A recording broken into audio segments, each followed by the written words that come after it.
Hello student, today we will study what are the negative factors that cause such fearful depletion of the flora and fauna, conservation of forest and wildlife in India. तो what are the negative factor, कौन से ऐसे factor हैं जो depletion of flora and fauna, plant और animal के कम होने के कौन से फैक्टर हैं. We have transform nature into a resource. Human being particularly हमने नेचर को एक रिसोर्स के तौर पर इस्तेमाल करना शुरू कर दिया. ऑब्टेनिंग डायरेक्टली और indirectly from the forest and wild life.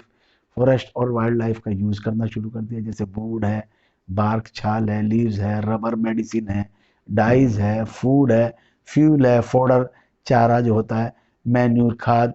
तो it is we ourselves, ये हम ही लोग हैं who have developed, जिन्होंने फोना मतलब प्लांट और एनिमल्स एंड फ्लोरा प्लांट इनको डैमेज किया है. तो फॉरेस्ट और वाइल्ड लाइफ को डैमेज करने के जिम्मेदार हम ही लोग हैं.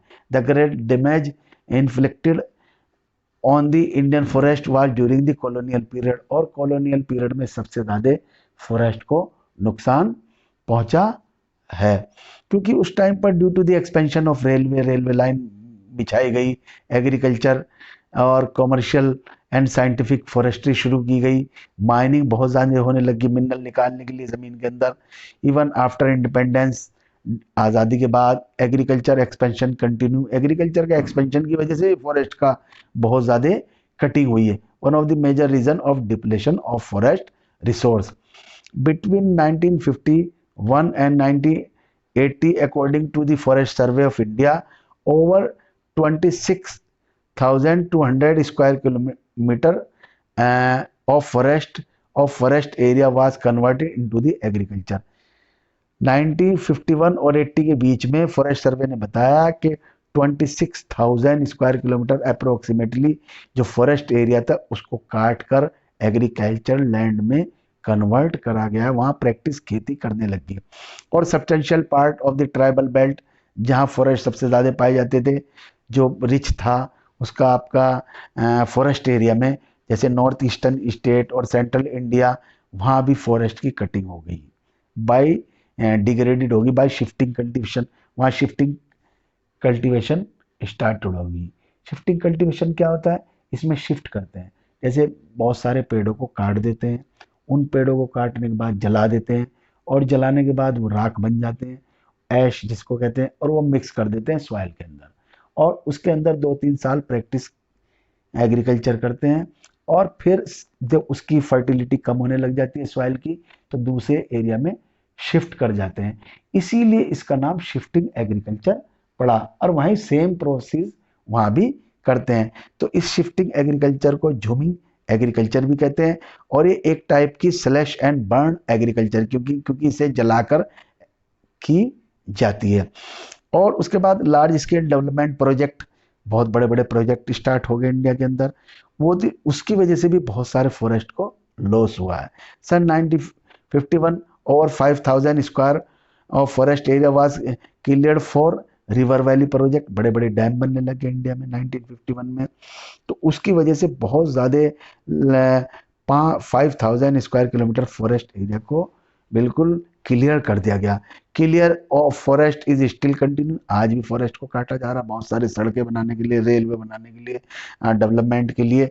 अब बहुत सारे प्रोजेक्ट शुरू हो गए इंडिया के अंदर, डेवलपमेंट शुरू हो रहा है, तो उसकी वजह से पेड़ों को और वाइल्ड लाइफ को डेंजर में आ गए. पेड़ कट रहे हैं, वाइल्ड लाइफ भी गायब हो रही है.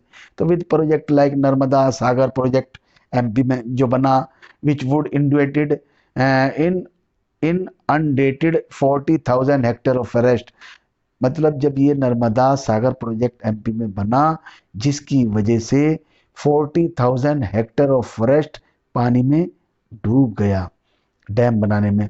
और दूसरे माइनिंग भी बहुत इंपॉर्टेंट फैक्टर है, जिसकी वजह से ये भी डिफॉरेस्टेशन हो रहा है. इसकी वजह से भी बहुत सारे पेड़ कट रहे हैं, जगह जगह माइनिंग हो रही, जगह जगह ज़मीन को खोदा जा रहा है माइंस निकालने के लिए, और वो फॉरेस्ट एरिया को काटा जा रहा है. अब the Buxa tiger reserve in West Bengal में एक बक्सा टाइगर रिजर्व है, वो seriously threaten by the ongoing dolomite mining. अब वो रिजर्व रिजर्व एरिया था वेस्ट बंगाल में, मगर वो वहाँ माइंस मिल गई डोलोमाइट की, तो डोलोमाइट की माइन को आपने माइनिंग करने के लिए वहां से पूरे एरिया के पेड़ों को काट डाला और डिस्टरबेंस कर दिया। Many forester environmentalist hold the view that the greatest degrading factor behind the depletion of forest resource are grazing। बहुत सारे इन्वायरमेंटलिस्ट सोचते हैं, फॉरेस्टर सोचते हैं कि ये जो फॉरेस्ट की जो कमी हो रही है, कम हो रहे हैं, ये ग्रेजिंग है, फ्यूल वुड कलेक्शन है, लकड़ियों को कलेक्ट करते हैं फ्यूल के तौर पे, और ग्रेजिंग होती है एनिमल्स भी, तो जो ग्रेज करते हैं उसकी वजह से भी कम हो रहा है। और हैबिटेट डिस्ट्रक्शन, मकान बनाने के लिए, निवास बनाने के लिए, बड़े बड़े बंगले बनाने के लिए, होटल्स बनाने के लिए भी बहुत ज़्यादा वो फॉरेस्ट को काट रहे हैं, हंटिंग कर रहे हैं, शिकार कर रहे हैं, पॉचिंग कर रहे हैं, अवैध शिकार होता है, और एक्सप्लॉयटेशन जितना इस्तेमाल करनी चाहिए उससे ज़्यादा इस्तेमाल कर रहे हैं, पॉल्यूशन हो रहा है, पॉइजनिंग हो रही है, और फॉरेस्ट फायर हो रही है।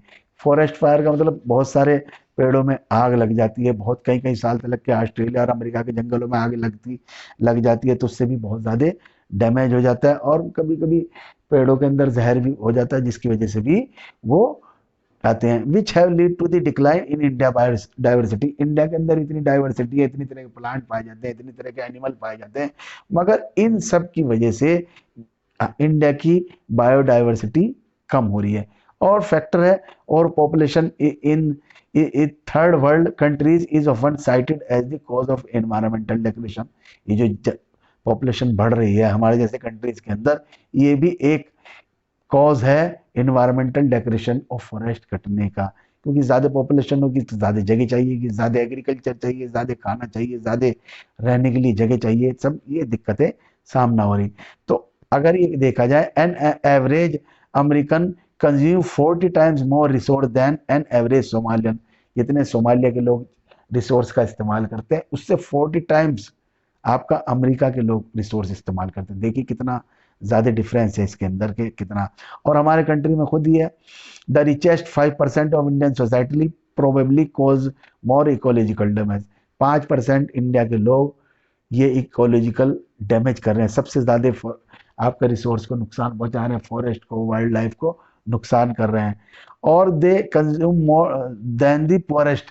जितने 25% पुअर नुकसान नहीं कर पा रहे हैं कंट्री के अंदर प्लांट और एनिमल का, जितना 5% रिच लोग उसको डैमेज कर रहे हैं। इन मैनी सोसाइटीज हमारे कंट्री की women bear the major responsibility of collection of fuel. हमारे बहुत सारे जो लेडीज होती है हमारे गांव देहात में काम करती हैं, कलेक्शन ऑफ फ्यूल करती है, वो लकड़ियाँ बिनती है, फोडर मतलब चारा लाती है एनिमल्स के लिए, water, other basic subsistence need, अपनी ज़रूरतें पूरी करने के लिए, गुजर बसर करने के लिए वो सब काम करते हैं। गांव के अंदर बहुत सारी लेडीज काम करती हैं। अब as these resource are depleted, अगर ये रिसोर्स खत्म हो जाएंगे, ये फॉरेस्ट ही खत्म हो जाएगा, तो उनकी लाइफ कितनी डिफिकल्ट हो जाएगी।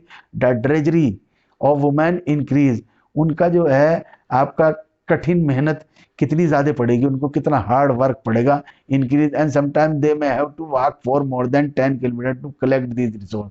कभी कभी वो 10-10 किलोमीटर, 10 किलोमीटर उनको जाना पड़ता है इन रिसोर्स को कलेक्ट करने के लिए, क्योंकि रिसोर्स खत्म होते जा रहे हैं, रिसोर्स कम होते जा रहे हैं, तो उनको बहुत दूर जाना पड़ता है। दिस कॉज है हेल्थ प्रॉब्लम होने लग जाती है वुमेन को, जब इतनी लंबी लंबी डिस्टेंस वो कवर करती हैं। और नेग्लिजेंस ऑफ होम, और अपने घर का भी ध्यान नहीं रख पाती, और चिल्ड्रन का भी, अपने बच्चों का भी ध्यान नहीं रख पाती, because of this increasing hours of work, और बहुत ज़्यादा काम का टाइम भी उनका बढ़ जाता है। तो ये सब दिक्कतों का सामना फीमेल विलेज में करती हैं। The indirect impact of degradation such as severe drought. अब ये जो आपका डिग्रेडेशन हो रहा है, डिफोरेस्टेशन हो रहा है, पेड़ों का कटिंग हो रहा है, इसकी वजह से बहुत सारा सूखा भी पड़ रहा है। सीवियर ड्रॉट, डिफोरेस्टेशन हो रहा है, और इंडक्टेड फ्लड, और उसकी वजह से फ्लड भी आ रहा है, सूखा भी पड़ रहा है, फ्लड भी हो रहा है डिफोरेस्टेशन के कारण। तो ये भी एक दिक्कत का सामना करना। Also hit the poor hardest, सबसे ज्यादा पुअर लोग इससे सफर करते हैं, ये सबसे ज्यादा दिक्कतें जो पैदा होती है। Therefore forest and wildlife are vital to the quality of life and environment in the subcontinent. आपकी क्वालिटी के लिए, लाइफ के लिए, एनवायरनमेंट के लिए फॉरेस्ट और वाइल्ड लाइफ बहुत ज़रूरी है। इसको बचाया जाए, इसको खत्म ना होने दिया जाए। अब ये conservation of forest and wild life in India, conserve का मतलब ये है बचाओ, फॉरेस्ट को और वाइल्ड लाइफ को बचाओ। कैसे बचाओ? Conserve, preserve the ecological diversity, ये जो हमारे कंट्री के अंदर इतनी डाइवर्सिटी है इसको बचाएं।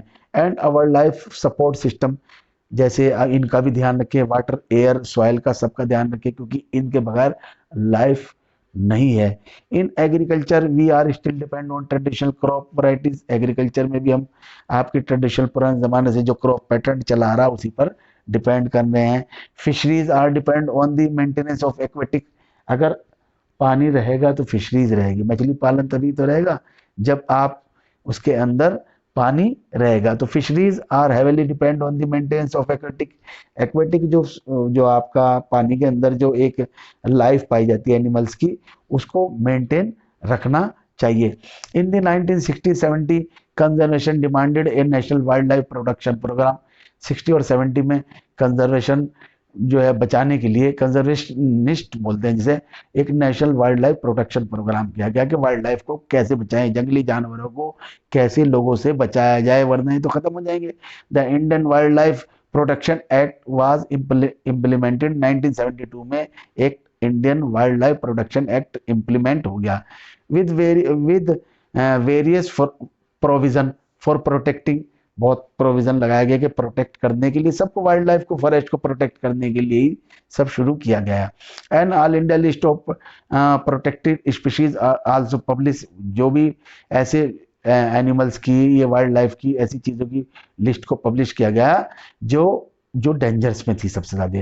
The thrust of the programme was toward protecting the remaining population of certain endangered species, जो खत्म होगी स्पीशीज उनको तो जाने दीजिए, मगर जो ऐसी स्पीशीज है जो खत्म हो सकती हैं उनको बचाना है हमें। Remaining species of certain endangered species bye banning, हमें बैन कर देना चाहिए किसको? हंटिंग को, गिविंग लीगल प्रोडक्शन तो हैबिट एंड रेस्ट्रिक्टिंग ट्रेड, और इन सब चीजों को हमें रोकना पड़ेगा, वाइल्ड लाइफ का प्रोटेक्शन करना पड़ेगा उनको, और ये हंटिंग जो कर रहे हैं इनको रोकना पड़ेगा। Subsequently central and many state government establish national park, इसी वजह से बहुत सारे national park, wild life sanctuary country के, हमारे कंट्री के अंदर बहुत सारी बने हैं जहां वाइल्ड लाइफ अपने हिसाब से रह सके, प्लांट एनिमल अपने हिसाब से जो रहा जा सके और उनको कोई डैमेज ना करे। The central government also announce several project for protecting species animal, बहुत सारे, हर एनिमल को पर्टिकुलरली एक एक प्रोजेक्ट लॉन्च किया गया गवर्नमेंट की तरफ से कि जिससे वो प्रोटेक्ट कर सकें, विच वर ग्रेवली थ्रेटेड, खास तौर से उन एनिमल्स और प्लांट्स के लिए किया गया जिनके चांसेस हैं कि वो खत्म हो सकते हैं, जैसे tiger, one horn Reno, Kashmir Stag, crocodile, घड़ियाल एंड एशियाटिक लोयन, ये सब डेंजर है जो जिनकी स्पीशीज कम पाई जाती है और जिनके खत्म होने की कगार पर हैं। और अब तो even insect are begin to find a place in conservation planning, insect को भी, कीड़े मकोड़ों को भी अब प्रिजर्व करना, क्योंकि अब इनका भी नंबर है, ये भी खत्म होने के कगार पे हैं। तो in the notification under wildlife act 1986 में सेवरल 100 बटरफ्लाई को भी अब इंक्लूड कर दिया गया, तितलियां, मोत, पतंगे, beetles and one dragonfly, ये भी एडिट कर दिया गया लिस्ट ऑफ प्रोटेक्टेड, इनको भी उस लिस्ट में ही ऐड कर लिया गया जो प्रोटेक्टेड लिस्ट बनी है कि ये भी खत्म ना हो जाए। In 1991 for the first time plants were also added, इसमें प्लांट्स को भी एडिट कर गया to the list starting with the 6 species, और 6 स्पीशीज के साथ इसमें जोड़ा गया।